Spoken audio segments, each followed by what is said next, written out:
गांव के एक छोटे जर्जर घर में एक बूढ़ा मजदूर आदमी बैठा था। उसके हाथ में पुराना सा कागज और टूटी हुई कलम थी। चेहरा झुर्रियों से भरा हुआ, आंखों में थकान और इंतजार की गहरी लकीरें। वह अपने बेटे को चिट्ठी लिख रहा था, जो शहर में नौकरी करता था। बूढ़े बाप की उंगलियां कांप रही थीं, मगर दिल से हर शब्द बह रहा था। बेटा, वह लिखता है, तेरे बिना घर सूना लगता है। खेत सूख गए हैं, इस साल बारिश भी नहीं आई। तेरे छोटे भाई की फीस बाकी है, और दवा के बिना यह बूढ़ा जिस्म बहुत कमज़ोर हो गया है। हर दिन दरवाजे पर बैठा तेरी राह देखता हूँ। तू कब आएगा बेटा? तेरा इंतज़ार करते करते आंखें थक गईं।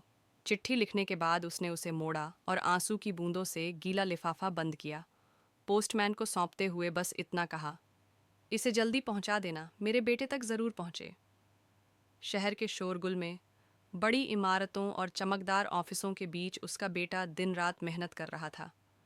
गाड़ियों का शोर, लैपटॉप पर टाइप करती उंगलियां और आंखों में सपनों की चमक।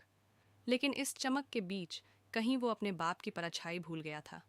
तभी एक दिन डाकिये की घंटी बजी। हाथ में वही चिट्ठी थी। बेटा चौंका। आज के ज़माने में चिट्ठी?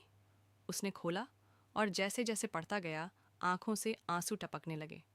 हे भगवान, उसने रोते हुए कहा, मैं तो अपनी दौड़ भाग में इतना खो गया कि अपने बाप की हालत तक न पूछी। वो तुरंत गांव के लिए रवाना हुआ। सफ़र लंबा था, मगर दिल में बेचैनी और चेहरे पर पछतावा। रास्ते भर उसे बाप की बातें याद आती रहीं।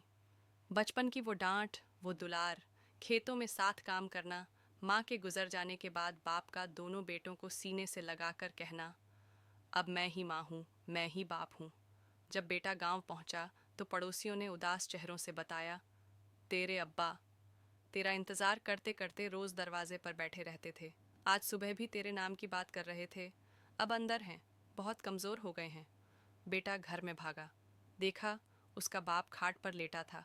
सांसें धीमी धीमी चल रही थीं। बेटे की आंखों से आंसू बरस पड़े।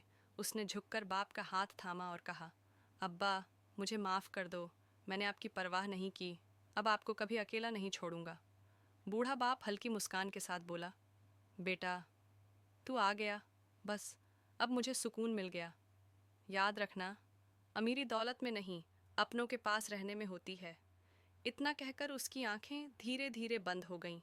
बेटा जोर से चिल्लाया, अब्बा, और उसे सीने से लगाकर फूट फूट कर रोने लगा। दोस्तों, माता पिता हमारे लिए भगवान का सबसे अनमोल तोहफा है।